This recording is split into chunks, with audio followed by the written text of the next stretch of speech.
rock that is Jesus Christ. Now, faith, like love, is not a feeling. We need to get that absolutely clear. Faith is not a feeling. Faith is a willed obedience action. Jesus said again and again, don't be afraid, fear not, let not your heart be troubled. Believe in God, believe also in me, accept, take up the cross, and follow.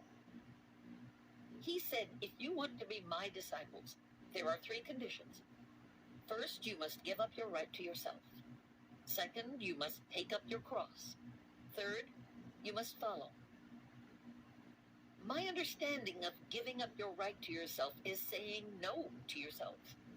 And taking up the cross is saying yes to God. Lord, whatever it is you want to give me, I'll take it. Yes, yes, yes. There's an old legend, I'm told, inscribed in a parsonage in England, somewhere on the seacoast. A Saxon legend that said, do the next thing. I don't know any simpler formula for peace, for relief from stress and anxiety, than that very practical, very down-to-earth word of wisdom. Do the next thing. That has gotten me through more agonies than anything else I could recommend.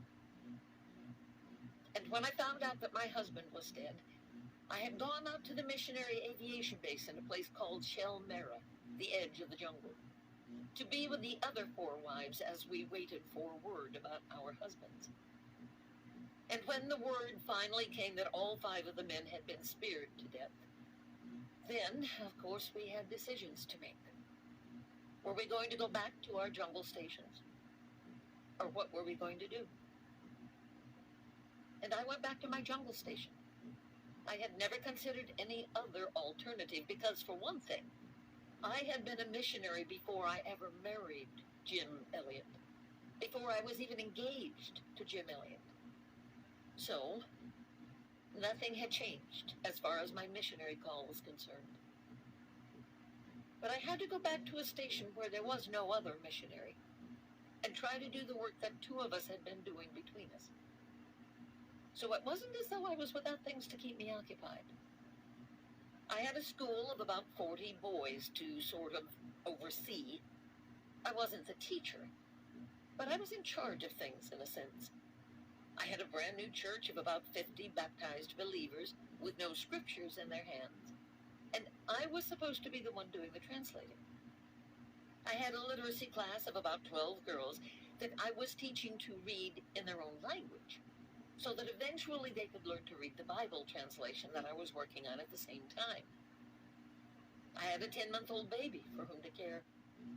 I had 1,000 details of running things on a jungle station, like learning how to run a diesel generator, giving out medicines right and left, and delivering babies in between times. I really didn't have time to sit down and have a pity party and sink into a puddle of self-pity. I did the next thing. And there was always a next thing after that.